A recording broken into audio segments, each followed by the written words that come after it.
চিড়া দিয়ে কলা দিয়ে পিঠা।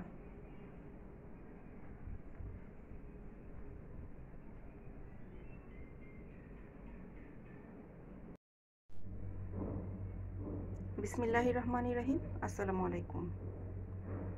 কলা দিয়ে আর চিড়া দিয়ে পিঠা বানাবো।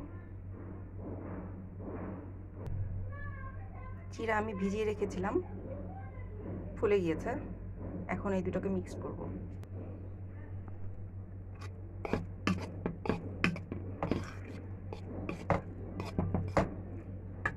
দিয়ে দেব গুঁড়া দুধ। গুঁড়ো দুধ দিয়েছি, ভালো করে মিক্সড করে নেব। এখানে আমি খেজুরের গুড় দিয়ে দিয়েছি। কলার নিজস্ব একটা মিষ্টি আছে, আমি ফ্লেভারের জন্য খেজুরের গুড় দিয়েছি। এটাকে ভালো করে মিক্সড করে নেব। দিয়ে দিয়েছি সামান্য ঘি।